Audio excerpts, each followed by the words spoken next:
Best system ever devised. Capitalism is the best system ever devised. Cuando hablamos de injerencia e intervención, se suele pensar en bombardeos y acciones de guerra. Sin embargo, hay una forma de invasión mucho menos ruidosa que las bombas, pero implacable en sus efectos al esclavizar a los países más débiles a través de sofisticados mecanismos financieros y comerciales. Al abrir mercados a Estados Unidos, habrá más inversiones. Uno de los mecanismos de injerencia empleados por la potencia del norte a lo largo de la historia para devorar la economía de los más débiles son los tratados de libre comercio.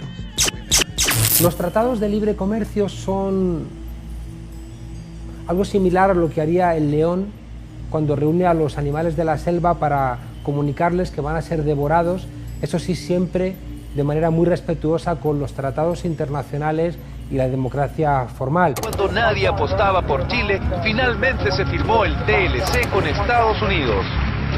Cuando los TLC se ponen en marcha, las invasiones militares, el financiamiento de grupos paramilitares internos, incluso los magnicidios, que han sido las estructuras de intervención tradicionales de Estados Unidos en América Latina, no tenían ya mucho espacio. Es el momento entonces de conseguir los mismos efectos, pero de una manera, te digo, formalmente más amable. Electrodomésticos, medicinas y alimentos ingresarán sin aranceles, lo que abaratará sus costos. Mundo sin fronteras. Hoy entra en vigencia oficialmente el Tratado de Libre Comercio con Estados Unidos.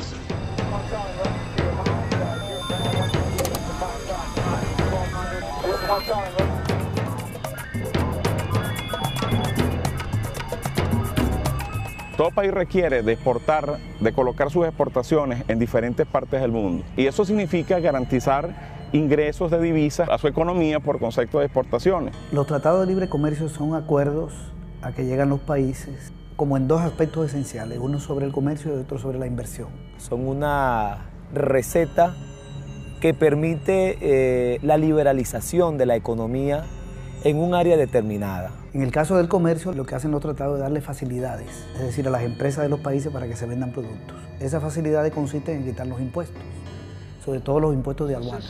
Desde las pequeñas empresas hasta los agricultores, les dará acceso a los grandes mercados del mundo. Habrá más productos estadounidenses en su país.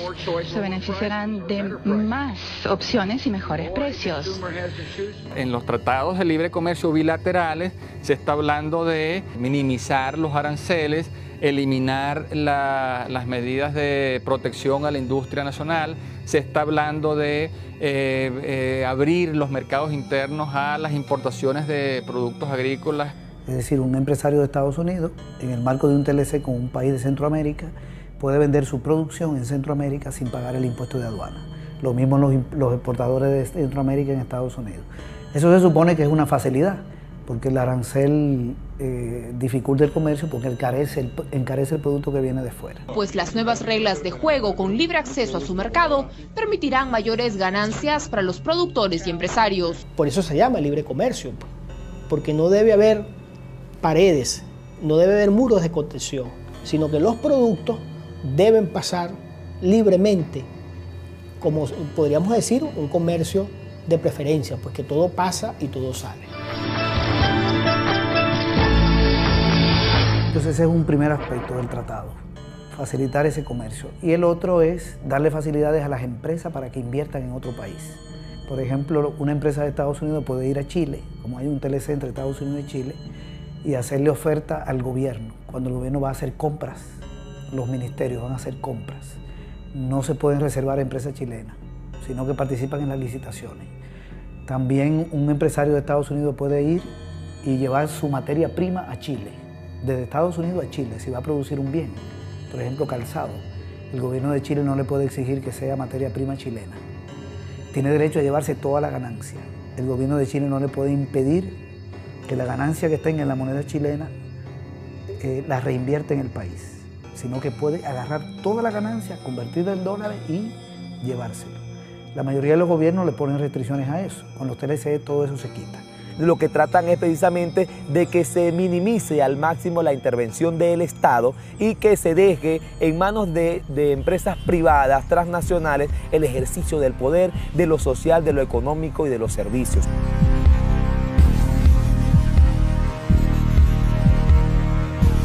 Esta es la magia, digamos, que está expresada en esa famosa metáfora de la mano invisible de Adam Smith. Cada individuo persiguiendo su interés individual resulta siendo guiado como por una mano invisible a promover el bien general, incluso aunque no se lo haya propuesto. Esa era el mensaje central. Cada individuo no se lo va a proponer, pero va a estar contribuyendo al bienestar de todos en este sistema de la economía abierta y de mercado.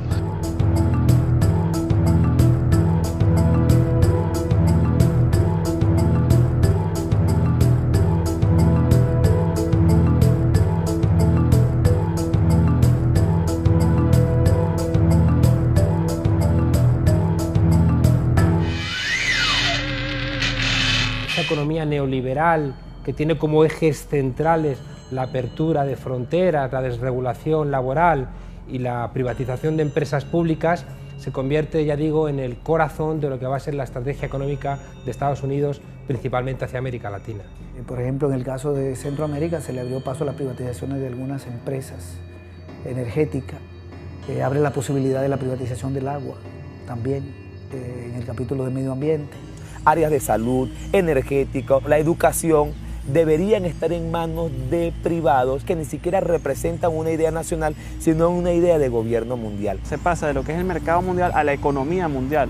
Todo el planeta Tierra forma ahora una sola economía porque el capital deja de tener fronteras y puede colocarse en cualquier parte del mundo para explotar a trabajadores en cualquier parte del mundo y venderle sus productos en cualquier parte del mundo. If you seek social justice and human dignity, the free market system is the way to go. Los tratados de libre comercio venían en un gran paquete, en donde había condicionamientos del comercio de los bienes, el comercio de los servicios, las inversiones y, por supuesto, también las compras públicas. Es decir, hay muchas facilidades para que las empresas hagan negocio, ya sean vendiendo en otro país o llegando a ese país a invertir. Ese es más o menos lo que se consigue con los tratados, en términos generales, porque por supuesto no todo el mundo puede hacer negocio y exportar. Ahí es donde vienen quienes ganan y quienes pierden. Podría pensarse que los tratados de libre comercio son beneficiosos siempre para los pueblos, porque nos han dicho, sobre todo los economistas, nos han dicho que el comercio siempre mejora las condiciones de vida de la población. Pero lo que no se nos dice es que al momento de uno hacer una alianza con una potencia económica que tiene un sistema productivo absolutamente diferente al de uno, pues muchas veces puede ocurrir que nos avasallen. Si yo firmo un tratado de libre comercio contigo, que de libre no tiene nada y de comercio pudiera tener, donde te estoy diciendo tu Estado no puede participar en el fomento de ninguna industria, tienes que protegerme los derechos de autor porque eso los tenemos registrados en los Estados Unidos y no puedes hacer ningún invento parecido, incluyendo en el caso de las medicinas. Simplemente es un acuerdo entre dos donde la economía más grande realmente se sirve de la economía pequeña. Los TLCs, por esa excusa jurídica, esa presentación formal democrática, son la excusa ideal para seguir cometiendo el expolio del sur por parte del norte, pero ya digo, dentro de una suerte de contrato entre iguales que encima quita a los países del sur la posibilidad de darse cuenta de que están siendo devorados. The free market system is the way to go.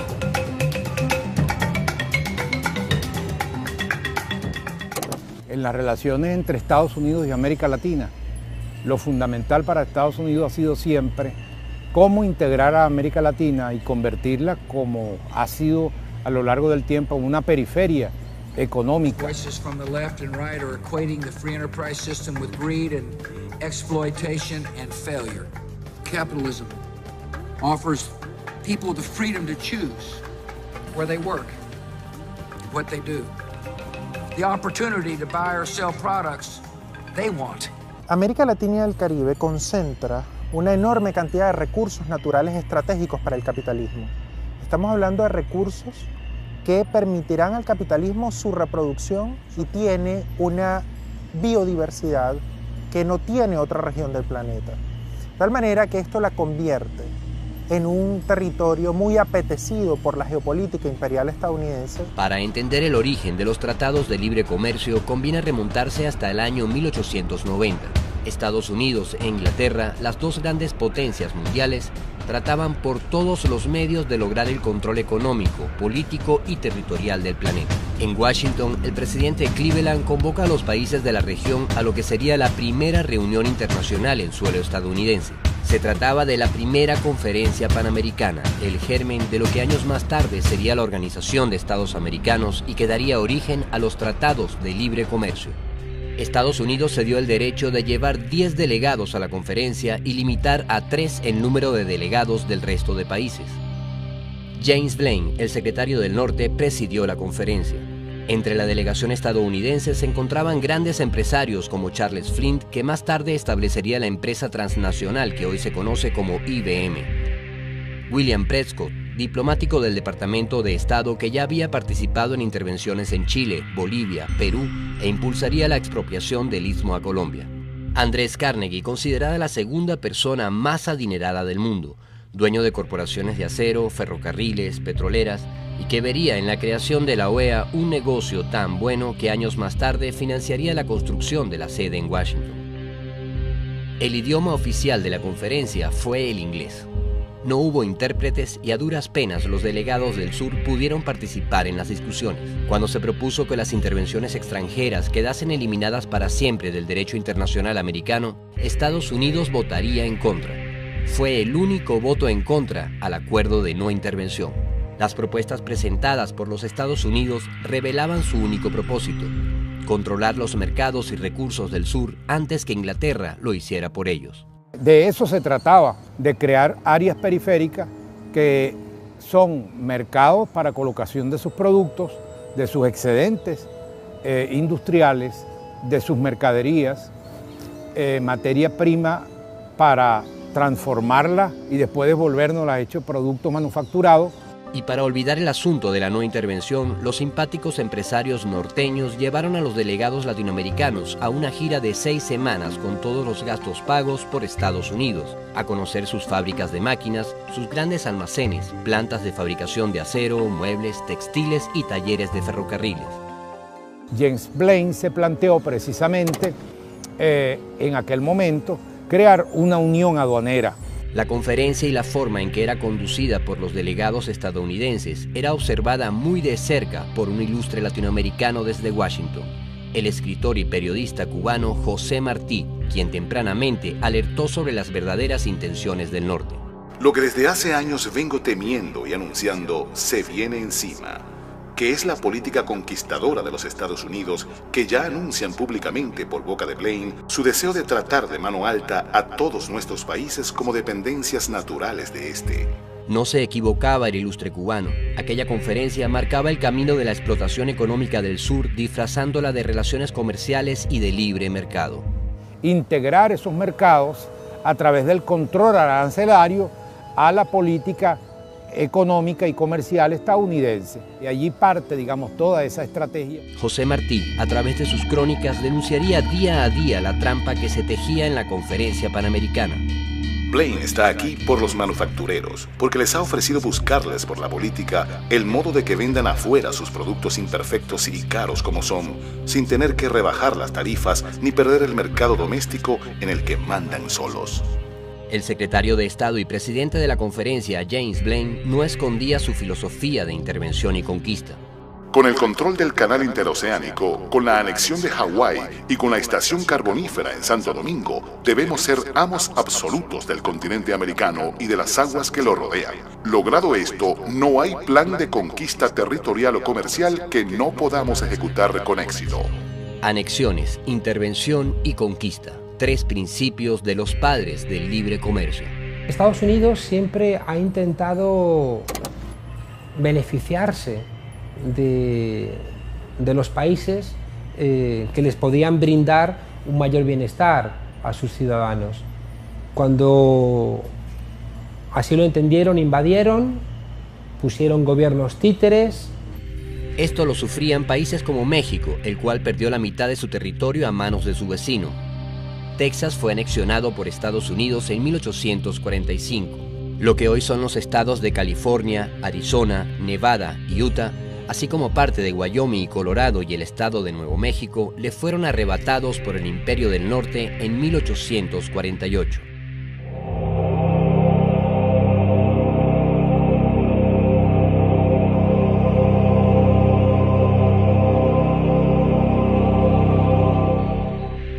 Estados Unidos intervino en Colombia para despojarle del Istmo de Panamá y lograr un tratado que le concedía el control a perpetuidad de la zona del canal desde 1903. Nicaragua vio controlados sus puertos en 1899. Haití sufrió la invasión del norte en 1891. Chile fue objetivo de tropas estadounidenses también en 1891.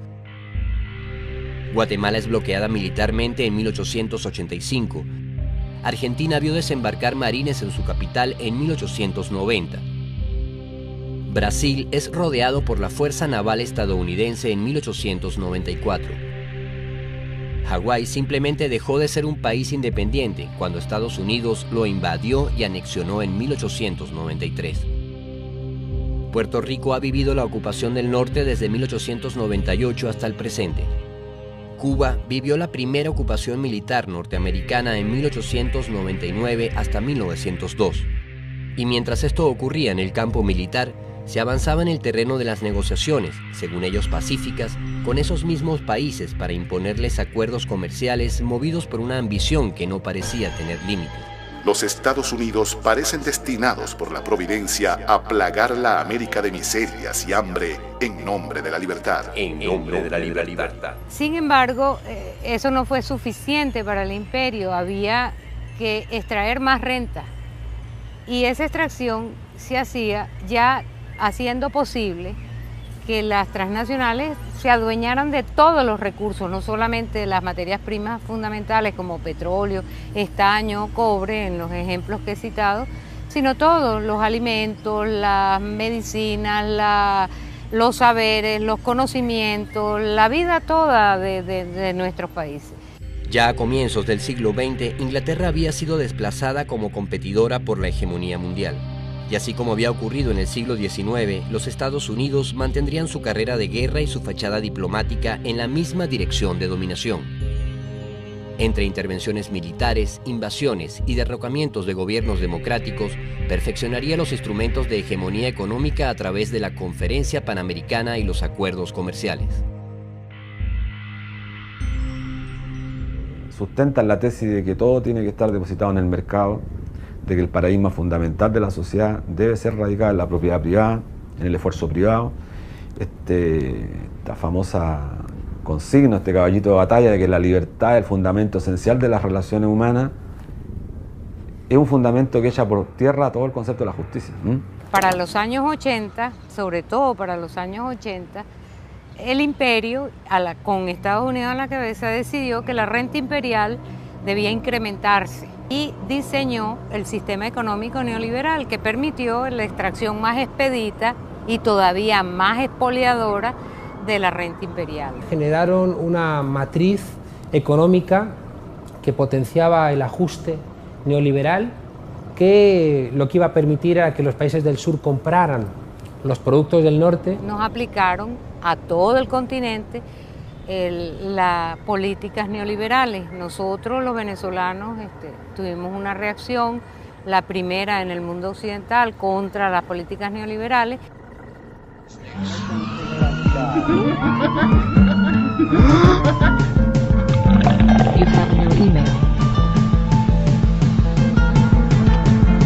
Los TLC han terminado siendo la nueva estrategia de las grandes corporaciones transnacionales apoyadas por el gobierno de los Estados Unidos para imponer la liberalización de todos los mercados del continente en favor de la exportación de mercancías y de la exportación de capitales procedentes originarios de los Estados Unidos. A finales de los años 80 ocurrirían importantes cambios en el mundo. El bloque de países que conformaban la Unión Soviética se venía abajo y la expansión del neoliberalismo se trazaría nuevos horizontes.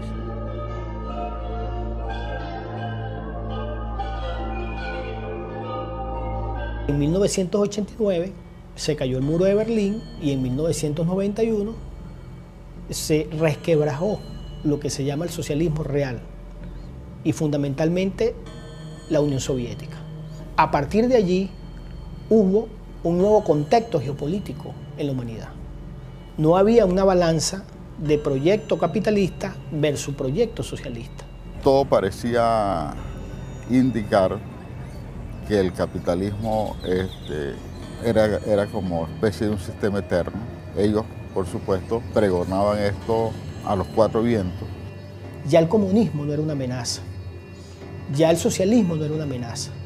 En ese contexto nace, sin duda alguna, la proyección de Estados Unidos de controlar las economías para hacer posible más dependientes esas economías pequeñas.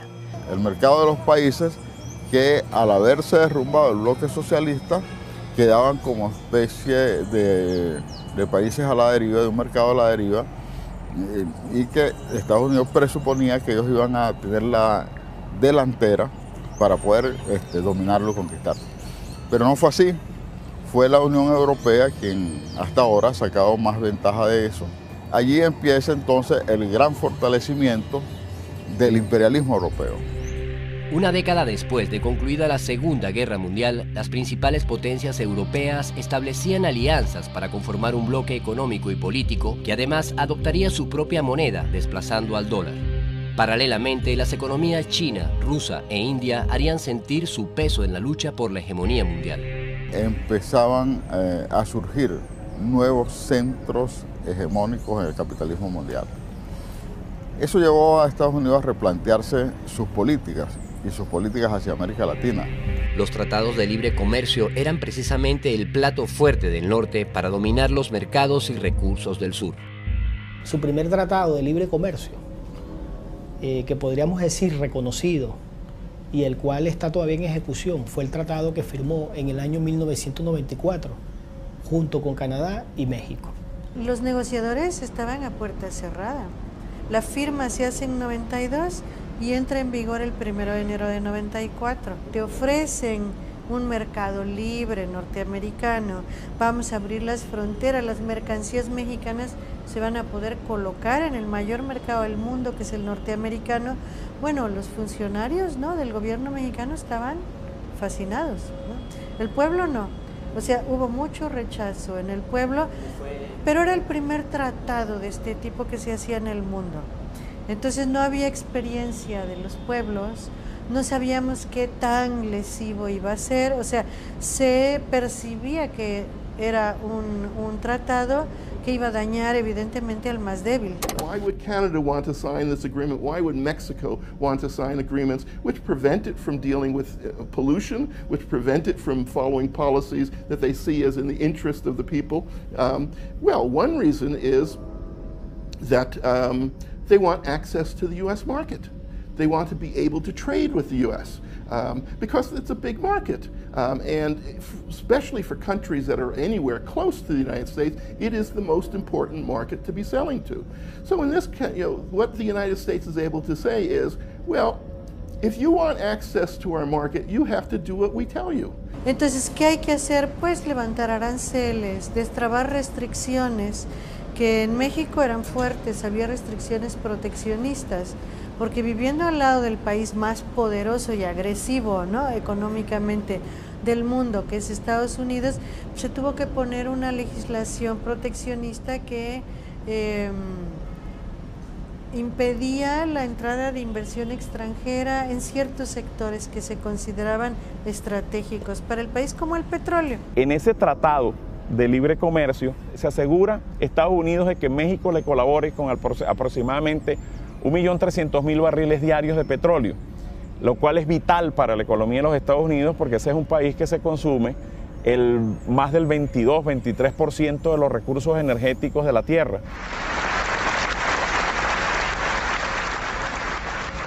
Compatriotas, en 1992 tenemos juntos una gran tarea que realizar.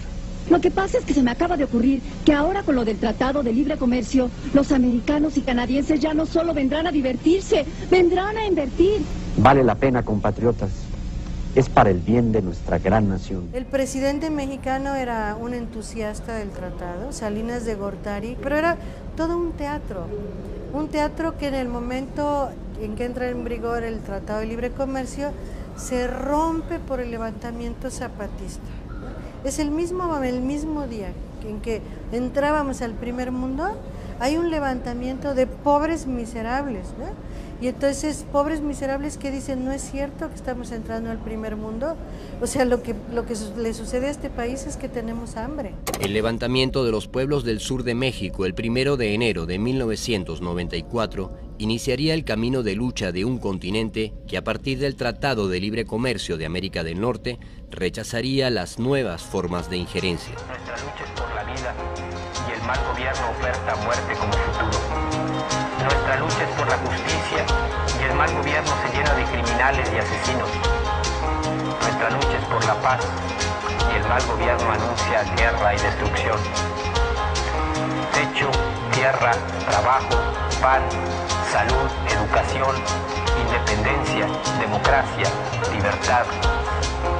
Estas fueron nuestras demandas en la larga noche de los 500 años. Estas son hoy nuestras exigencias.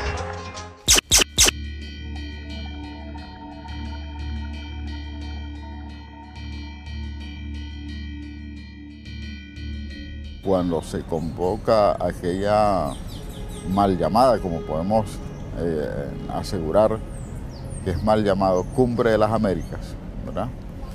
En Miami, Estados Unidos llevó allí la tesis de transformar a todo el hemisferio en una gran zona de libre comercio. De hecho, se hablaba del ALCA como el área de libre comercio de las Américas. Es decir, la idea era unir en términos comerciales, en primera instancia, toda América, desde Estados Unidos, desde Canadá hasta Argentina en la Patagonia. Todo iba a ser una sola área económica. La pretensión del ALCA, ¿no?, como una estrategia para imponer de una vez y para siempre a todos los países del hemisferio, a todos los países del continente, un acuerdo de carácter supranacional que abriera las puertas de todos y cada uno de los países del continente a ese alud de mercancías y de capitales procedentes de los Estados Unidos, ¿no? Esa apertura de fronteras permitía que las empresas subvencionadas de los Estados Unidos hicieran de los mercados latinoamericanos un mercado cautivo para los Estados Unidos. Y allí empieza una disputa importantísima entre los Estados Unidos tratando de imponer esa idea del libre mercado de los TLC y la resistencia de los países de América Latina, buena parte de los países de América Latina, se empezaron a levantar las voces en tanto las grandes asimetrías de nuestras economías con relación a las economías del norte. Ahí estaba el gran problema para que nuestros países aceptasen los TLC. Los 6 países centroamericanos iniciaron un proceso de negociación de Tratado de Libre Comercio con Estados Unidos. Bueno, ese ciclo se cerró en el año 2004. Los últimos que ingresaron a ese ciclo fue República Dominicana y Costa Rica. En el 2004, Nicaragua suscribe junto a la región el Tratado de Libre Comercio con Estados Unidos, conocido como CAFTA, el tratado comercial entre Centroamérica y Estados Unidos. When we talk about trade, the so-called trade relations, one of the most important things to recognize is asymmetry. That this is not, this is a case of a very big market, a very big powerful country, and powerful country dealing with small countries, dealing with countries which are weak. And it means that they are able to do things in these agreements which they would not be able to do with a country of the same size and power. Estados Unidos no busca hace tiempo, después que fracasó el ALCA, que fracasó fundamentalmente la reunión de Mar del Plata, ¿no es cierto? La táctica de Estados Unidos es otra, que es los acuerdos bilaterales. Las consecuencias del neoliberalismo y el libre mercado aumentaría la pobreza, la exclusión y la dependencia de todos los países de América Latina que habían suscrito los tratados de libre comercio. Donde ha sido más dramático el impacto del TLC ha sido en México, porque es el TLC que tiene más tiempo. Arrancó en el año 1994. Fue el primer país donde esas medidas fueron aplicadas de manera irrestricta y es el país que ha estado sometido durante decenas y decenas de años a las políticas neoliberales. Durante mucho tiempo después de la revolución había un acuerdo social que hacía que el Estado estuviera proporcionando créditos, precios de garantía a los campesinos, bueno, y eso permitió florecer al campo. En el momento en que empiezan a abandonarse estas políticas, que se individualiza la propiedad de la tierra, se viene abajo la producción campesina, empieza a haber acaparamiento de tierras por grandes latifundistas, con empresas agrícolas en forma, el agrobusiness famoso, entra con el Tratado de Libre Comercio y bueno, hoy tenemos una alimentación mucho más insana que la que teníamos hace 10, 15 años. That Mexico had all these grand promises about how wonderfully they would do under NAFTA, that in fact unemployment increased in many areas. In agriculture, there was a complete wiping out of the old social relations in agriculture, and in all industries producing for local markets, those have been completely wiped out. Ha inundado también a México de productos agropecuarios, sobre todo al extremo de que México, que importaba el 5% del maíz que comía, hoy está trayendo de Estados Unidos el 40%.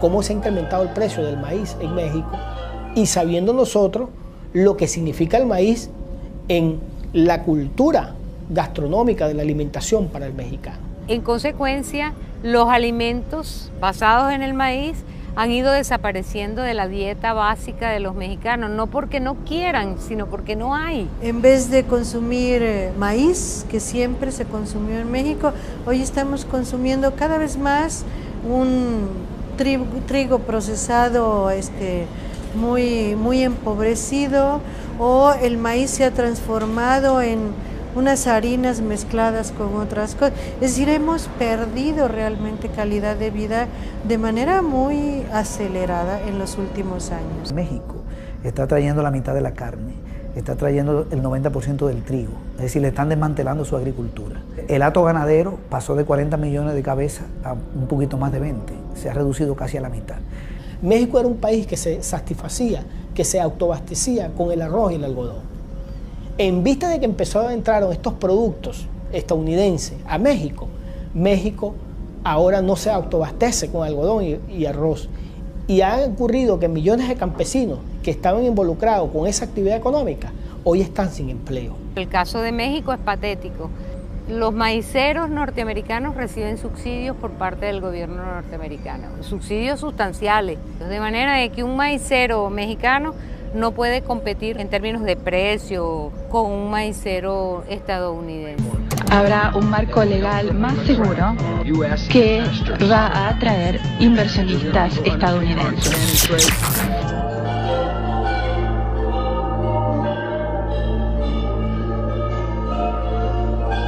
Entonces ellos hacen pasar este apoyo, estos subsidios al campo en Estados Unidos, pues como un apoyo legal, ¿no? Y cuando hay cualquier tipo de subsidio, en el caso de México, hablan de dumping. Entonces ellos hacen una serie de alegatos cada vez, en cada uno de los casos tienen otras figuras que usan, pero siempre las de ellos son legales y las de México no, ¿no?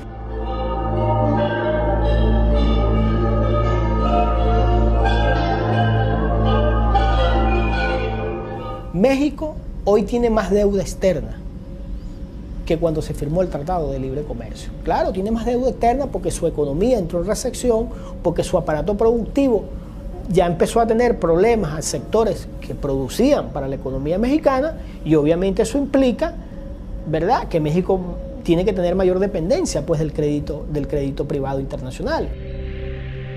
Consecuencias similares a las sufridas por México las han vivido también aquellos países que firmaron el Tratado de Libre Comercio de Centroamérica y parte del Caribe, conocido como CAFTA.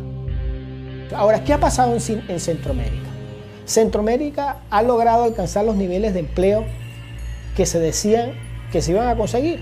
Es falso.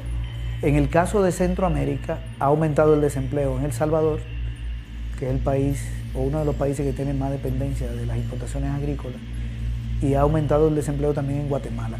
Honduras también ha crecido el desempleo, y Costa Rica no hay datos todavía porque el TLC apenas acaba de arrancar. Ha sido terrible. Si las condiciones de pobreza antes de la firma del TLC eran difíciles, ahora son más grandes. Los arroceros ahora ya no pueden sembrar arroz porque los quebraron al entrar arroz en gran cantidad, y cuando se pierde la producción, se pierde también la soberanía alimentaria. Estados Unidos en los primeros 3 años del tratado aumentó sus exportaciones agroindustriales a Centroamérica en alrededor de $2.000 millones, y Centroamérica apenas ha vendido como 500 millones más. Se ha ampliado la brecha comercial. Eso significa salida de dólares de Centroamérica para Estados Unidos y entrada de dólares de Estados Unidos que los saca de Centroamérica con sus ventas. Los productores de maíz, los productores de verduras, los artesanos, ahora no pueden competir y han quebrado.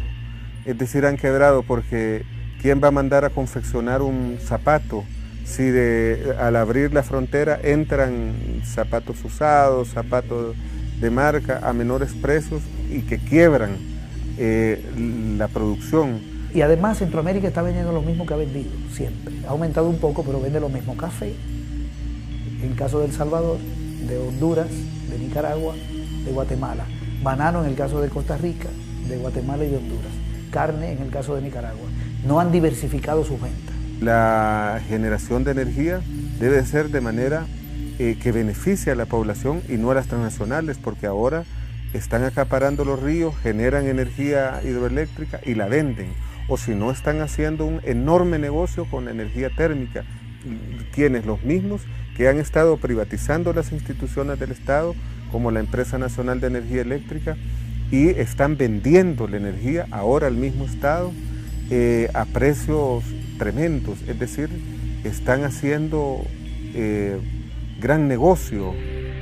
El Tratado Bilateral de Libre Comercio firmado entre Chile y los Estados Unidos en el año 2004 ha sido puesto como ejemplo de desarrollo por los defensores del neoliberalismo. Sin embargo, la realidad no refleja ningún éxito económico para el pueblo chileno. Bueno, las políticas de Chile con relación a los tratados de libre comercio son un monumento, desde mi punto de vista, a la imbecilidad o al antipatriotismo. El tratado le dio la posibilidad a Estados Unidos a aumentar sus importaciones a Chile con ventajas, y lo que ha ocurrido entonces es que nuestra balanza comercial entre Chile y Estados Unidos, es decir, lo que nosotros le vendemos a ellos y lo que ellos nos venden a nosotros, se ha desequilibrado, en el sentido de que ahora nuestras importaciones desde Estados Unidos ocupan más recursos que lo que nosotros podemos venderles a ellos. Fue un tratado absolutamente asimétrico entre una gran potencia con un país muy chico, y en que se le impuso las condiciones, se actuó en función de los intereses de la gran potencia, y determinados mecanismos de protección que tiene Estados Unidos no se pusieron en discusión, se aceptaron, como el mecanismo de dumping que mantiene la economía norteamericana, como los subsidios que tiene determinados sectores. Eso no se puso en discusión. Estados Unidos no aceptó que se discutiera. Entonces, un tratado de libre comercio hay que poner libre comercio entre comillas, porque Chile se abre y Estados Unidos mantiene su mecanismo de protección. Solo el 1% de las empresas, que son las grandes empresas, las mega empresas, hacen el 96-97% de las exportaciones. Es una economía de mercado, pero de mercado monopólico, de mercado desigual, ¿no? ¿Qué es lo que ganamos con los tratados de libre comercio? Ganan con los tratados de libre comercio las empresas internacionales que vienen aquí a producir vino, a producir cobre, a producir salmones, a producir madera, a destruir el entorno y el medio ambiente de este país. Ellos ganan, desde luego, porque pueden llevar sus productos para todos los sitios sin que nadie les diga nada.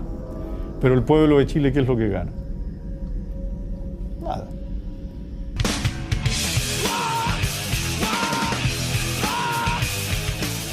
Durante años y sin descanso, los mejores gerentes, economistas, tecnócratas y expertos del neoliberalismo pusieron todo su empeño por conducir al mundo por la gloriosa senda, según ellos, de los tratados de libre comercio, teniendo como Dios al mercado y como Biblia la libertad de empresa.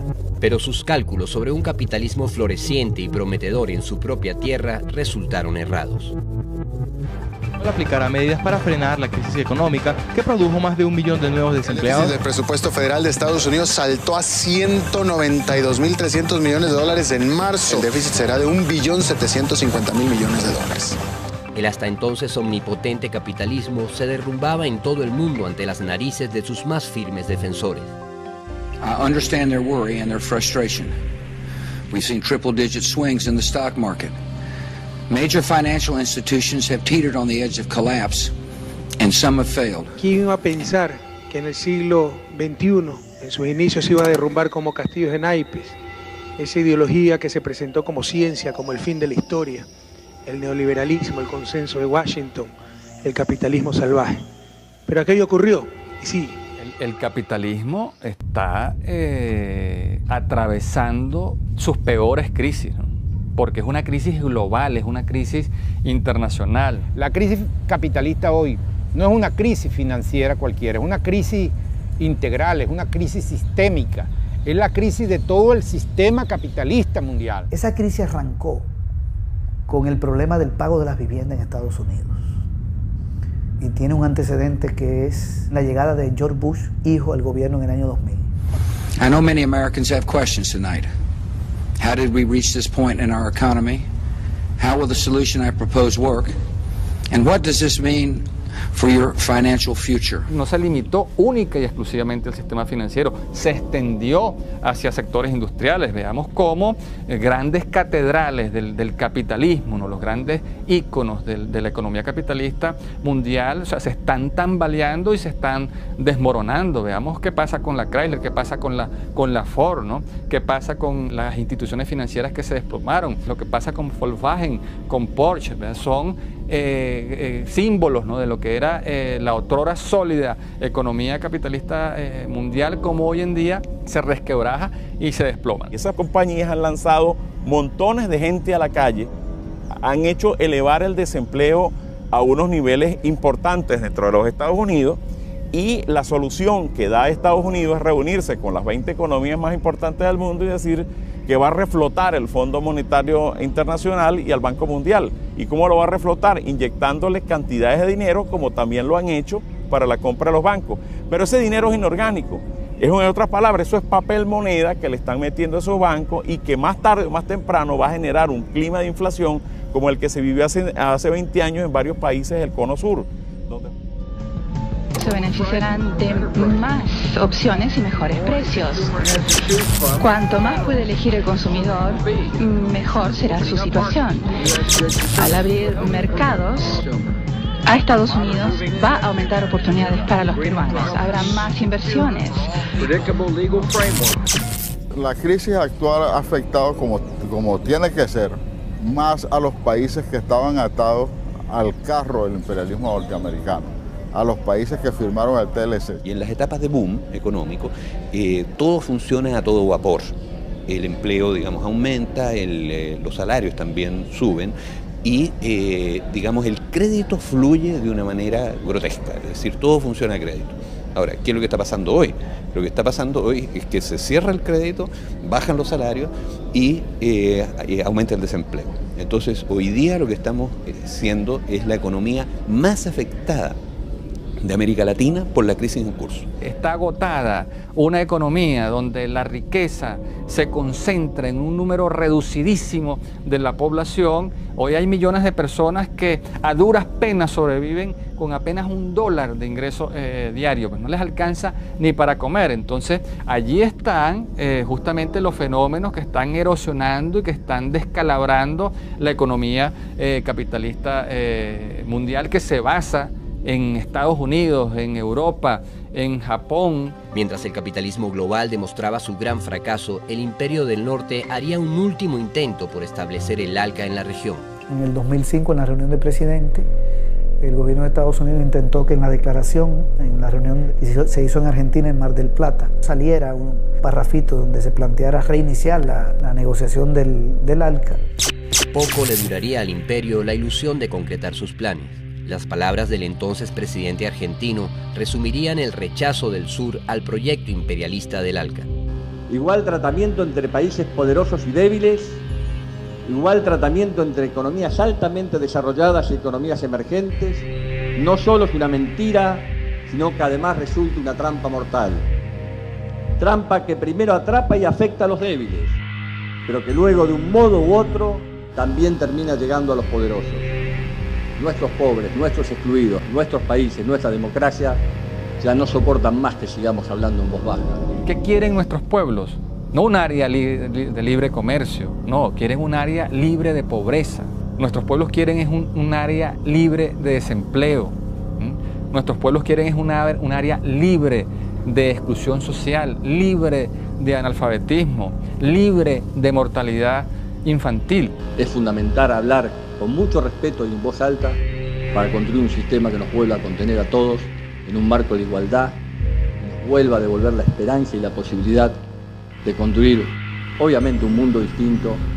La delegación de Estados Unidos saldría derrotada de la cumbre de Mar del Plata. Lo que planteaba el sur no solo era un contundente rechazo al neoliberalismo.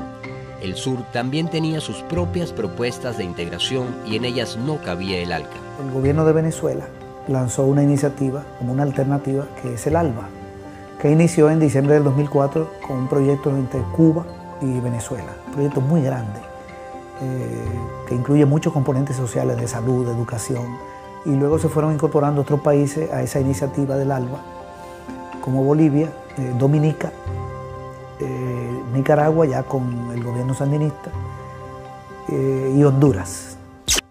El fortalecimiento del ALBA como una alianza política, económica y social en defensa de la independencia, la soberanía, la autodeterminación y la identidad de los países que la integran y de los intereses y aspiraciones de los pueblos del sur frente a los intentos de dominación política y económica.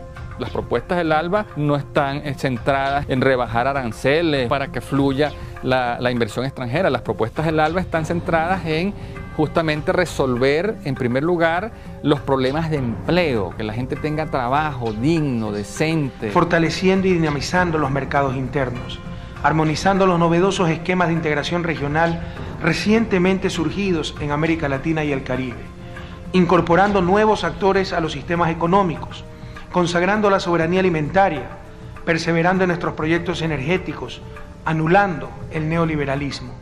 No se trata de que los empresarios de un país aplasten a los de otro, sino de que se complementen las economías. Y además incluye el componente social, que nunca está en los tratados de libre comercio. Se está convirtiendo en una alianza de pueblos para construir la unión que permitirá la liberación definitiva de nuestra América. Constituyámonos en un entorno que tiene una lengua común, una historia común, una cultura común, intereses comunes, para hacerle frente al resto del planeta en condiciones que se asemejen a algo que se pueda llamar la igualdad y no sencillamente de vasallo a señor. Siento que llegó la hora para combatir a ese sistema, a ese modelo económico que está haciendo tanto daño a la vida y a la humanidad. ALBA es una gran esperanza para los pueblos de Latinoamérica, pero también con mucho aprecio, reconocimiento en todo el mundo. Mientras el sur consolidaba su integración, en los Estados Unidos se elige por primera vez un presidente afroamericano, cuyo discurso de campaña se basaba en la palabra cambio.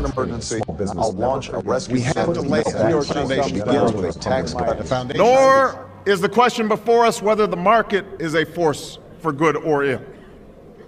Its power to generate wealth and expand freedom is unmatched. But this crisis has reminded us that without a watchful eye, the market can spin out of control. The nation cannot prosper long when it favors only the prosperous. Más allá de esa diferencia y de ese discurso, la política del norte hacia América Latina no ha cambiado. El mandato del nuevo presidente Barack Obama se inicia con frontales ataques a la integración del sur, al derrocar en Honduras a una de las democracias de la Alianza Bolivariana mediante un golpe de Estado y al intentar instalar 7 bases militares estadounidenses en Colombia. El ALBA, como proyecto de integración del sur, es un horizonte que el imperio no está dispuesto a permitir. Por supuesto, habrán siempre algunos enemigos. Siempre habrán alguna gente que no quiera la igualdad. Estamos convencidos de eso. Pero lo más importante es estar con el pueblo, escuchar al pueblo, aprender del pueblo para seguir sirviendo a los pueblos de Latinoamérica. El largo y doloroso camino recorrido en la historia común de 2 siglos nos enseña que solo tenemos una alternativa: unirnos, luchar, vencer. Es que estamos demostrando, a pesar de que ellos lo niegan y tratan de taparlo, todo lo que podemos hacer uniéndonos y rompiendo el modelo capitalista, porque esto es socialismo, humanismo. Estamos aquí construyendo esa América nuestra, esa patria grande con la que soñó el Libertador, con la que soñó Martí, con la que soñó Eloy Alfaro.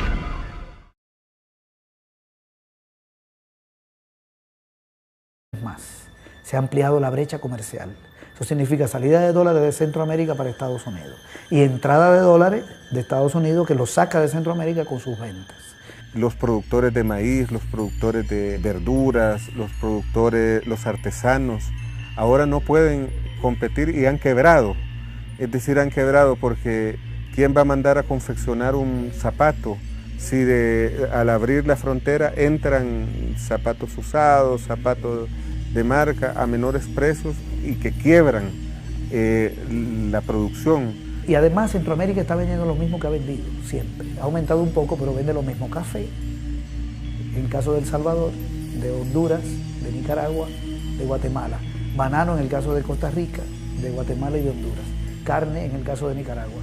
No han diversificado sus ventas. La generación de energía debe ser de manera que beneficie a la población y no a las transnacionales, porque ahora están acaparando los ríos, generan energía hidroeléctrica y la venden. O si no, están haciendo un enorme negocio con la energía térmica, quienes los mismos que han estado privatizando las instituciones del Estado, como la Empresa Nacional de Energía Eléctrica, y están vendiendo la energía ahora al mismo Estado a precios tremendos. Es decir, están haciendo gran negocio. El Tratado Bilateral de Libre Comercio firmado entre Chile y los Estados Unidos en el año 2004 ha sido puesto como ejemplo de desarrollo por los defensores del neoliberalismo. Sin embargo, la realidad no refleja ningún éxito económico para el pueblo chileno. Bueno, las políticas de Chile con relación a los tratados de libre comercio son un monumento, desde mi punto de vista, a la imbecilidad o al antipatriotismo. El tratado le dio la posibilidad a Estados Unidos a aumentar sus importaciones a Chile con ventajas. Y lo que ha ocurrido entonces es que nuestra balanza comercial entre Chile y Estados Unidos, es decir, lo que nosotros le vendemos a ellos y lo que ellos nos venden a nosotros, se ha desequilibrado. En el sentido de que ahora nuestras importaciones desde Estados Unidos ocupan más recursos que lo que nosotros podemos venderles a ellos. Fue un tratado absolutamente asimétrico entre una gran potencia con un país muy chico, y en que se le impuso las condiciones, se actuó en función de en los intereses de la gran potencia. Y determinados mecanismos de protección que tiene Estados Unidos no se pusieron en discusión, se aceptaron, como el mecanismo de dumping que mantiene la economía norteamericana, como los subsidios que tiene determinados sectores, eso no se puso en discusión. Estados Unidos no aceptó que se discutiera. Entonces un tratado de libre comercio hay que poner libre comercio entre comillas, porque Chile se abre y Estados Unidos mantiene su mecanismo de protección. Solo el 1%. Tierra, trabajo, pan, salud, educación, independencia, democracia, libertad. Estas fueron nuestras demandas en la larga noche de los 500 años. Estas son hoy nuestras exigencias.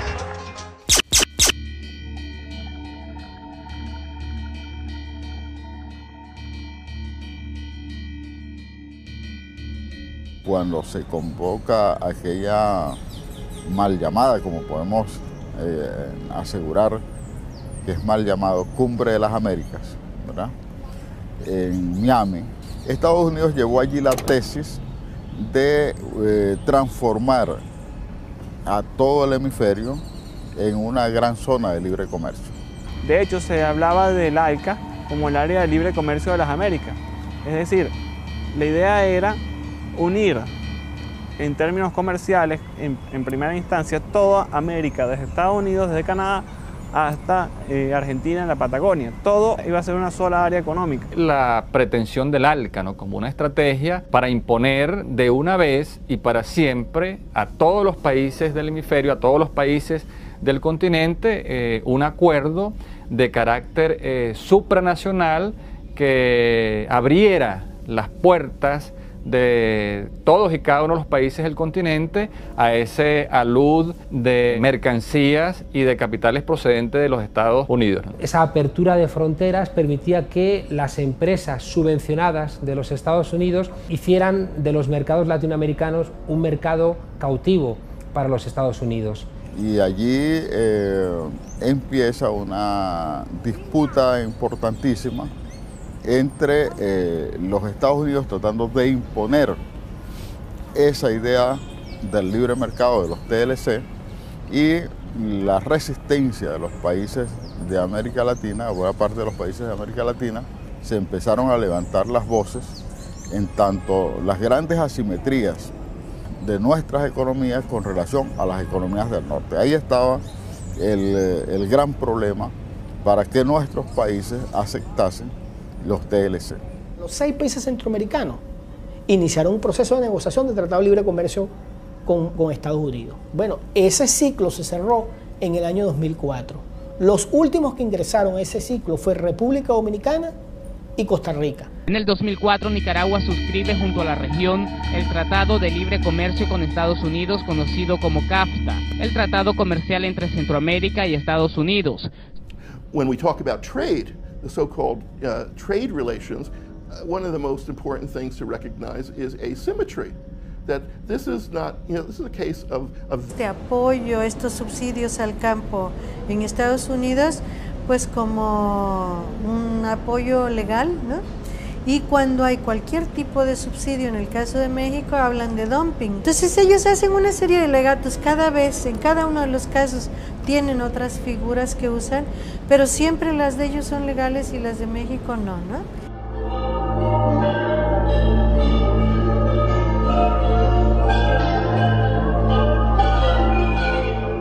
México hoy tiene más deuda externa que cuando se firmó el Tratado de Libre Comercio. Claro, tiene más deuda externa porque su economía entró en recesión, porque su aparato productivo ya empezó a tener problemas a sectores que producían para la economía mexicana y obviamente eso implica, ¿verdad?, que México tiene que tener mayor dependencia pues del crédito privado internacional. Consecuencias similares a las sufridas por México las han vivido también aquellos países que firmaron el Tratado de Libre Comercio de Centroamérica y parte del Caribe, conocido como CAFTA. Ahora, ¿qué ha pasado en Centroamérica? Centroamérica ha logrado alcanzar los niveles de empleo que se decían que se iban a conseguir. Es falso. En el caso de Centroamérica, ha aumentado el desempleo en El Salvador, que es el país o uno de los países que tiene más dependencia de las importaciones agrícolas, y ha aumentado el desempleo también en Guatemala. Honduras también ha crecido el desempleo y Costa Rica no hay datos todavía porque el TLC apenas acaba de arrancar. Ha sido terrible. Si las condiciones de pobreza antes de la firma del TLC eran difíciles, ahora son más grandes. Los arroceros ahora ya no pueden sembrar arroz porque los quebraron al entrar arroz en gran cantidad, y cuando se pierde la producción, se pierde también la soberanía alimentaria. Estados Unidos en los primeros 3 años del tratado aumentó sus exportaciones agroindustriales a Centroamérica en alrededor de 2.000 millones de dólares, y Centroamérica apenas ha vendido como 500 millones más. Se ha ampliado la brecha comercial. Eso significa salida de dólares de Centroamérica para Estados Unidos y entrada de dólares de Estados Unidos que los saca de Centroamérica con sus ventas. Los productores de maíz, los productores de verduras, los artesanos, ahora no pueden competir y han quebrado. Es decir, han quebrado porque ¿quién va a mandar a confeccionar un zapato si al abrir la frontera entran zapatos usados, zapatos de marca a menores precios y que quiebran la producción? Y además Centroamérica está vendiendo lo mismo que ha vendido siempre. Ha aumentado un poco, pero vende lo mismo. Café, en caso de El Salvador, de Honduras, de Nicaragua, de Guatemala. Banano en el caso de Costa Rica, de Guatemala y de Honduras.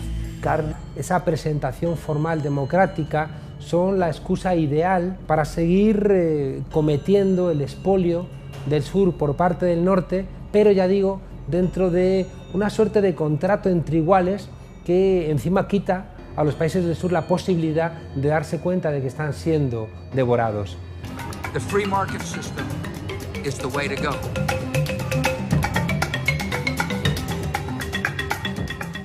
En las relaciones entre Estados Unidos y América Latina, lo fundamental para Estados Unidos ha sido siempre cómo integrar a América Latina y convertirla, como ha sido a lo largo del tiempo, en una periferia económica. Voices from the left and right are equating the free enterprise system with greed and exploitation and failure. Capitalism offers people the freedom to choose where they work, what they do, the opportunity to buy or sell products they want. América Latina y el Caribe concentra una enorme cantidad de recursos naturales estratégicos para el capitalismo. Estamos hablando de recursos que permitirán al capitalismo su reproducción y tiene una biodiversidad que no tiene otra región del planeta. De tal manera que esto la convierte en un territorio muy apetecido por la geopolítica imperial estadounidense. Para entender el origen de los tratados de libre comercio conviene remontarse hasta el año 1890. Estados Unidos e Inglaterra, las dos grandes potencias mundiales, trataban por todos los medios de lograr el control económico, político y territorial del planeta. En Washington, el presidente Cleveland convoca a los países de la región a lo que sería la primera reunión internacional en suelo estadounidense. Se trataba de la primera conferencia panamericana, el germen de lo que años más tarde sería la Organización de Estados Americanos y que daría origen a los tratados de libre comercio. Estados Unidos se dio el derecho de llevar 10 delegados a la conferencia y limitar a 3 el número de delegados del resto de países. James Blaine, el secretario del Norte, presidió la conferencia. Entre la delegación estadounidense se encontraban grandes empresarios como Charles Flint, que más tarde establecería la empresa transnacional que hoy se conoce como IBM. William Prescott, diplomático del Departamento de Estado que ya había participado en intervenciones en Chile, Bolivia, Perú e impulsaría la expropiación del Istmo a Colombia. Andrés Carnegie, considerada la segunda persona más adinerada del mundo, dueño de corporaciones de acero, ferrocarriles, petroleras, y que vería en la creación de la OEA un negocio tan bueno que años más tarde financiaría la construcción de la sede en Washington. El idioma oficial de la conferencia fue el inglés. No hubo intérpretes y a duras penas los delegados del sur pudieron participar en las discusiones. Cuando se propuso que las intervenciones extranjeras quedasen eliminadas para siempre, tratado que iba a dañar evidentemente al más débil. Why would Canada want to sign this agreement? Why would Mexico want to sign agreements which prevent it from dealing with pollution, which prevent it from following policies that they see as in the interest of the people? Well, one reason is that they want access to the U.S. market. They want to be able to trade with the U.S. Because it's a big market. And especially for countries that are anywhere close to the United States, it is the most important market to be selling to. So in this case, what the United States is able to say is, well, if you want access to our market, you have to do what we tell you. Entonces, ¿qué hay que hacer? Pues levantar aranceles, destrabar restricciones que en México eran fuertes, había restricciones proteccionistas, porque viviendo al lado del país más poderoso y agresivo, ¿no?, económicamente del mundo, que es Estados Unidos, se tuvo que poner una legislación proteccionista que impedía la entrada de inversión extranjera en ciertos sectores que se consideraban estratégicos para el país, como el petróleo. En ese tratado de libre comercio se asegura Estados Unidos de que México le colabore con aproximadamente 1.300.000 barriles diarios de petróleo, lo cual es vital para la economía de los Estados Unidos porque ese es un país que se consume más del 22-23% de los recursos energéticos de la tierra.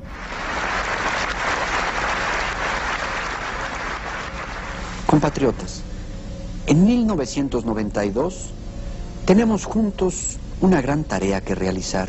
Lo que pasa es que se me acaba de ocurrir que ahora con lo del Tratado de Libre Comercio, los americanos y canadienses ya no solo vendrán a divertirse, vendrán a invertir.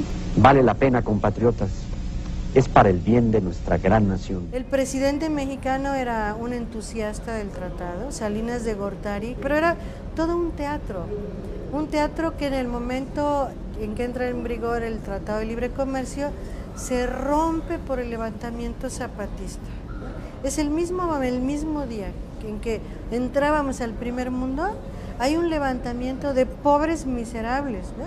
Y entonces, pobres miserables que dicen, no es cierto que estamos entrando al primer mundo. O sea, lo que le sucede a este país es que tenemos hambre. El levantamiento de los pueblos del sur de México el 1 de enero de 1994 iniciaría el camino de lucha de un continente que a partir del Tratado de Libre Comercio de América del Norte rechazaría las nuevas formas de injerencia. Nuestra lucha es por la vida y el mal gobierno oferta muerte como futuro. Nuestra lucha es por la justicia y el mal gobierno se llena de criminales y asesinos. Nuestra lucha es por la paz y el mal gobierno anuncia guerra y destrucción. Enterprise system with greed and exploitation and failure. Capitalism offers people the freedom to choose where they work, what they do, the opportunity to buy or sell products they want. América Latina y el Caribe concentra una enorme cantidad de recursos naturales estratégicos para el capitalismo. Estamos hablando de recursos que permitirán al capitalismo su reproducción y tiene una biodiversidad que no tiene otra región del planeta. De tal manera que esto la convierte en un territorio muy apetecido por la geopolítica imperial estadounidense. Para entender el origen de los tratados de libre comercio conviene remontarse hasta el año 1890. Estados Unidos e Inglaterra, las dos grandes potencias mundiales, trataban por todos los medios de lograr el control económico, político y territorial del planeta. En Washington, el presidente Cleveland convoca a los países de la región a lo que sería la primera reunión internacional en suelo estadounidense. Se trataba de la primera conferencia panamericana, el germen de lo que años más tarde sería la Organización de Estados Americanos y que daría origen a los tratados de libre comercio. Estados Unidos se dio el derecho de llevar 10 delegados a la conferencia y limitar a 3 el número de delegados del resto de países. James Blaine, el secretario del Norte, presidió la conferencia. Entre la delegación estadounidense se encontraban grandes empresarios como Charles Flint, que más tarde establecería la empresa transnacional que hoy se conoce como IBM. William Prescott, diplomático del Departamento de Estado que ya había participado en intervenciones en Chile, Bolivia, Perú e impulsaría la expropiación del Istmo a Colombia. Andrés Carnegie, considerada la segunda persona más adinerada del mundo, dueño de corporaciones de acero, ferrocarriles, petroleras, y que vería en la creación de la OEA un negocio tan bueno que años más tarde financiaría la construcción de la sede en Washington. El idioma oficial de la conferencia fue el inglés. No hubo intérpretes y a duras penas los delegados del sur pudieron participar en las discusiones. Cuando se propuso que las intervenciones extranjeras quedasen eliminadas para siempre del derecho internacional americano, Estados Unidos votaría en contra. Fue el único voto en contra al acuerdo de no intervención. Las propuestas presentadas por los Estados Unidos revelaban su único propósito: controlar los mercados y recursos del sur antes que Inglaterra lo hiciera por ellos. De eso se trataba, de crear áreas periféricas que son mercados para colocación de sus productos, de sus excedentes industriales, de sus mercaderías, materia prima para transformarla y después devolvernosla hecho productos manufacturados. Y para olvidar el asunto de la no intervención, los simpáticos empresarios norteños llevaron a los delegados latinoamericanos a una... En vista de que empezaron a entrar estos productos estadounidenses a México, México ahora no se autoabastece con algodón y arroz. Y ha ocurrido que millones de campesinos que estaban involucrados con esa actividad económica hoy están sin empleo. El caso de México es patético. Los maiceros norteamericanos reciben subsidios por parte del gobierno norteamericano, subsidios sustanciales, de manera de que un maicero mexicano no puede competir en términos de precio con un maicero estadounidense. Habrá un marco legal más seguro que va a atraer inversionistas estadounidenses.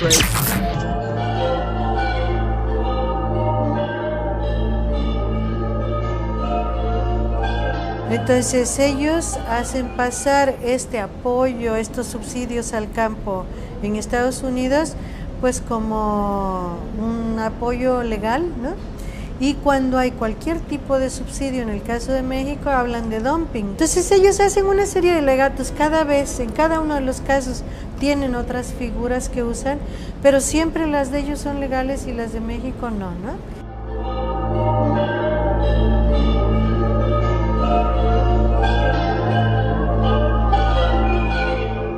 México hoy tiene más deuda externa que cuando se firmó el Tratado de Libre Comercio. Claro, tiene más deuda externa porque su economía entró en recesión, porque su aparato productivo ya empezó a tener problemas a sectores que producían para la economía mexicana y obviamente eso implica, ¿verdad?, que México tiene que tener mayor dependencia pues, del crédito privado internacional. Consecuencias similares a las sufridas por México las han vivido también aquellos países que firmaron el Tratado de Libre Comercio de Centroamérica y parte del Caribe, conocido como CAFTA. Ahora, ¿qué ha pasado en Centroamérica? Centroamérica ha logrado alcanzar los niveles de empleo que se decían que se iban a conseguir. Es falso. En el caso de Centroamérica, ha aumentado el desempleo en El Salvador, que es el país o uno de los países que tiene más dependencia de las importaciones agrícolas, y ha aumentado el desempleo también en Guatemala. Honduras también ha crecido el desempleo y Costa Rica no hay datos todavía porque el TLC apenas acaba de arrancar. Ha sido terrible. Si las condiciones de pobreza antes de la firma del TLC eran difíciles, ahora son más grandes.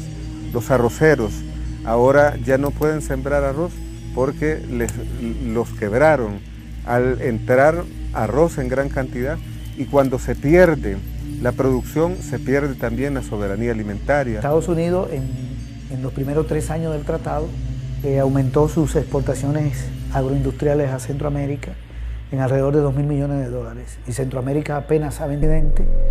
El gobierno de Estados Unidos intentó que en la declaración, en la reunión que se hizo en Argentina, en Mar del Plata, saliera un parrafito donde se planteara reiniciar la negociación del ALCA. Poco le duraría al imperio la ilusión de concretar sus planes. Las palabras del entonces presidente argentino resumirían el rechazo del sur al proyecto imperialista del ALCA. Igual tratamiento entre países poderosos y débiles, igual tratamiento entre economías altamente desarrolladas y economías emergentes, no solo es una mentira, sino que además resulta una trampa mortal. Trampa que primero atrapa y afecta a los débiles, pero que luego de un modo u otro también termina llegando a los poderosos. Nuestros pobres, nuestros excluidos, nuestros países, nuestra democracia ya no soportan más que sigamos hablando en voz baja. ¿Qué quieren nuestros pueblos? No un área de libre comercio, no, quieren un área libre de pobreza. Nuestros pueblos quieren es un área libre de desempleo. Nuestros pueblos quieren es un área libre de exclusión social, libre de analfabetismo, libre de mortalidad infantil. Es fundamental hablar con mucho respeto y en voz alta para construir un sistema que nos vuelva a contener a todos en un marco de igualdad, nos vuelva a devolver la esperanza y la posibilidad de construir, obviamente, un mundo distinto. La delegación de Estados Unidos saldría derrotada de la cumbre de Mar del Plata. Lo que planteaba el sur no solo era un contundente rechazo al neoliberalismo.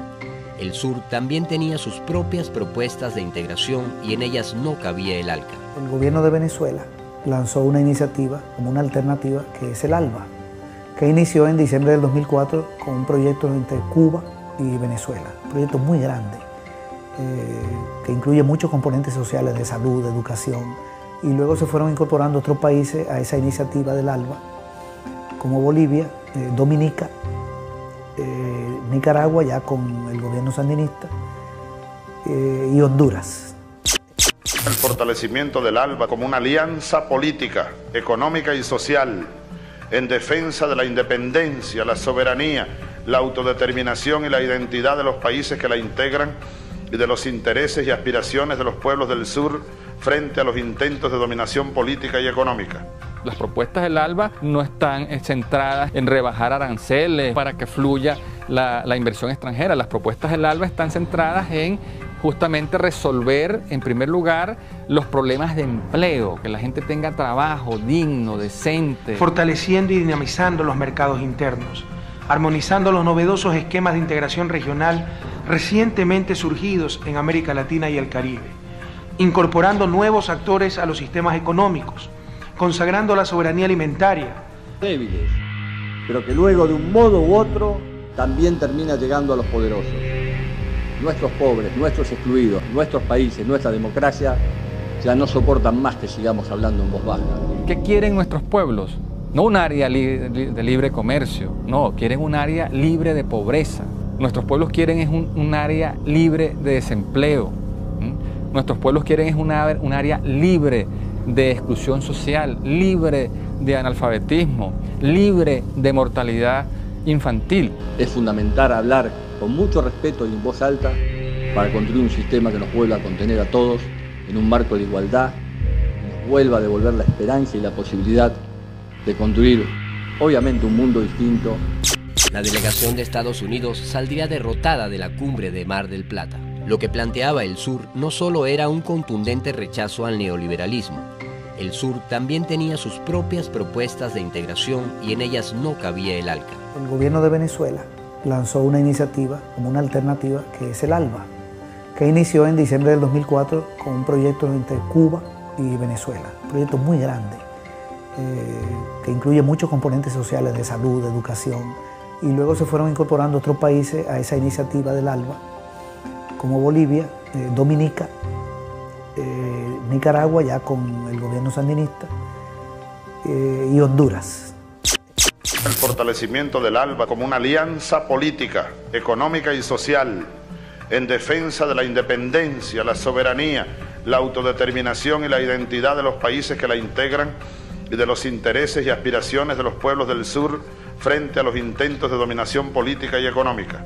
Las propuestas del ALBA no están centradas en rebajar aranceles para que fluya la inversión extranjera. Las propuestas del ALBA están centradas en justamente resolver, en primer lugar, los problemas de empleo, que la gente tenga trabajo digno, decente. Fortaleciendo y dinamizando los mercados internos, armonizando los novedosos esquemas de integración regional recientemente surgidos en América Latina y el Caribe, incorporando nuevos actores a los sistemas económicos, consagrando la soberanía alimentaria, perseverando en nuestros proyectos energéticos, anulando el neoliberalismo. No se trata de que los empresarios de un país aplasten a los de otro, sino de que se complementen las economías.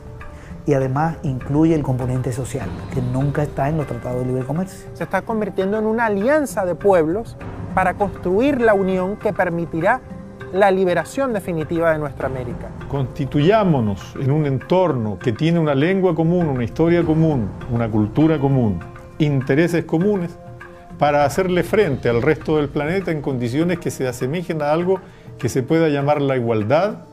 Y esa extracción se hacía ya haciendo posible que las transnacionales se adueñaran de todos los recursos, no solamente de las materias primas fundamentales como petróleo, estaño, cobre, en los ejemplos que he citado, sino todos los alimentos, las medicinas, los saberes, los conocimientos, la vida toda de nuestros países. Ya a comienzos del siglo XX, Inglaterra había sido desplazada como competidora por la hegemonía mundial. Y así como había ocurrido en el siglo XIX, los Estados Unidos mantendrían su carrera de guerra y su fachada diplomática en la misma dirección de dominación. Entre intervenciones militares, invasiones y derrocamientos de gobiernos democráticos, perfeccionaría los instrumentos de hegemonía económica a través de la Conferencia Panamericana y los acuerdos comerciales. Sustentan la tesis de que todo tiene que estar depositado en el mercado, de que el paradigma fundamental de la sociedad debe ser radicado en la propiedad privada, en el esfuerzo privado. Esta famosa consigna, este caballito de batalla de que la libertad es el fundamento esencial de las relaciones humanas, es un fundamento que echa por tierra todo el concepto de la justicia.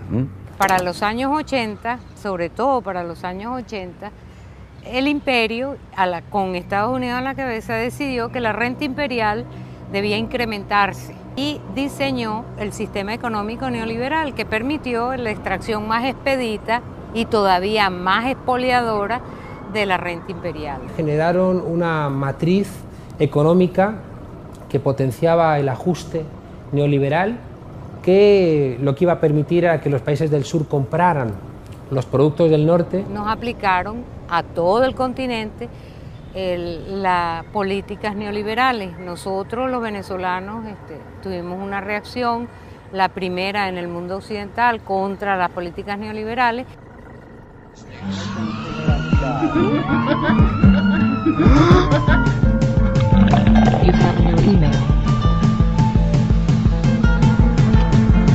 Los TLC han terminado siendo la nueva estrategia de las grandes corporaciones transnacionales apoyadas por el gobierno de los Estados Unidos para imponer la liberalización de todos los mercados del continente en favor de la exportación de mercancías y de la exportación de capitales procedentes originarios de los Estados Unidos. A finales de los años 80 ocurrirían importantes cambios en el mundo.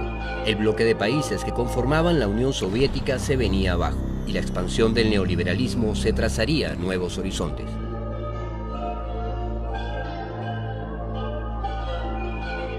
Gran negocio. El Tratado Bilateral de Libre Comercio firmado entre Chile y los Estados Unidos en el año 2004 ha sido puesto como ejemplo de desarrollo por los defensores del neoliberalismo. Sin embargo, la realidad no refleja ningún éxito económico para el pueblo chileno. Bueno, las políticas de Chile con relación a los tratados de libre comercio son un monumento, desde mi punto de vista, a la imbecilidad o al antipatriotismo. El tratado le dio la posibilidad a Estados Unidos a aumentar sus importaciones a Chile con ventajas. Y lo que ha ocurrido entonces es que nuestra balanza comercial entre Chile y Estados Unidos, es decir, lo que nosotros le vendemos a ellos y lo que ellos nos venden a nosotros, se ha desequilibrado.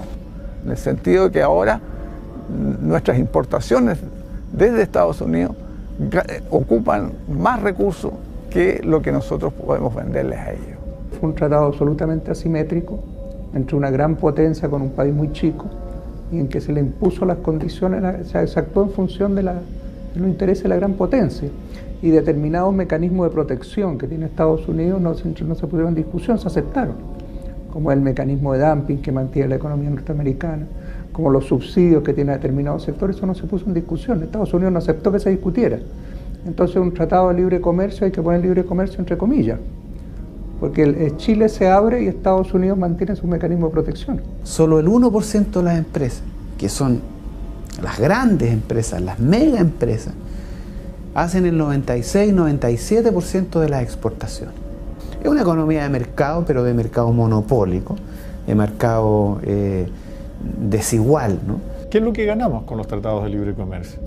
Ganan con los tratados de libre comercio las empresas internacionales que vienen aquí a producir vino, a producir cobre, a producir salmones, a producir madera, a destruir el entorno y el medio ambiente de este país. Ellos ganan, desde luego, porque pueden llevar sus productos para todos los sitios sin que nadie les diga nada. Pero el pueblo de Chile, ¿qué es lo que gana? Nada.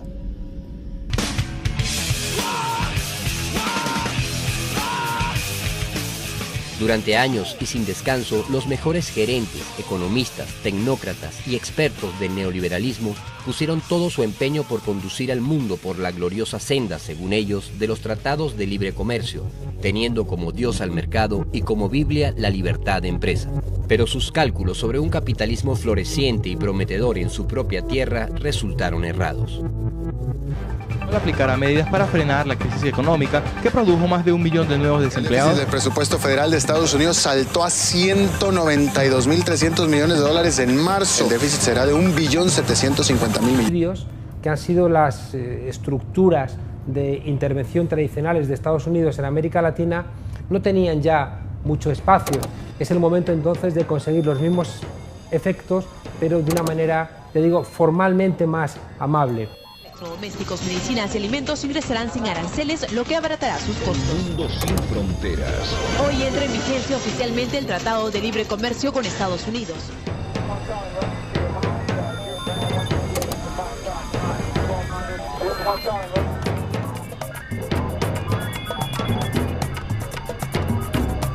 Todo país requiere de exportar, de colocar sus exportaciones en diferentes partes del mundo. Y eso significa garantizar ingresos de divisas a su economía por concepto de exportaciones. Los tratados de libre comercio son acuerdos a que llegan los países como en dos aspectos esenciales, uno sobre el comercio y otro sobre la inversión. Son una receta que permite la liberalización de la economía en un área determinada. En el caso del comercio, lo que hacen los tratados es darle facilidades, es decir, a las empresas de los países para que se vendan productos. Esas facilidades consisten en quitar los impuestos, sobre todo los impuestos de aduana. Desde las pequeñas empresas hasta los agricultores, les dará acceso a los grandes mercados del mundo. Habrá más productos estadounidenses en su país. Se beneficiarán de más opciones y mejores precios. En los tratados de libre comercio bilaterales se está hablando de minimizar los aranceles, eliminar las medidas de protección a la industria nacional, se está hablando de abrir los mercados internos a las importaciones de productos agrícolas. Es decir, un empresario de Estados Unidos, en el marco de un TLC con un país de Centroamérica, puede vender su producción en Centroamérica sin pagar el impuesto de aduana. Lo mismo los exportadores de Centroamérica en Estados Unidos. Eso se supone que es una facilidad, porque el arancel dificulta el comercio porque encarece el producto que viene de fuera. Pues las nuevas reglas de juego con libre acceso a su mercado permitirán mayores ganancias para los productores y empresarios. Por eso se llama libre comercio, porque no debe haber paredes, no debe haber muros de contención, sino que los productos deben pasar libremente, como podríamos decir un comercio de preferencia, pues que todo pasa y todo sale. Entonces ese es un primer aspecto del tratado, facilitar ese comercio. Y el otro es darle facilidades a las empresas para que inviertan en otro país. Por ejemplo, una empresa de Estados Unidos puede ir a Chile, como hay un TLC entre Estados Unidos y Chile, y hacerle oferta al gobierno. Cuando el gobierno va a hacer compras, los ministerios van a hacer compras. No se pueden reservar a empresas chilenas, sino que participan en las licitaciones.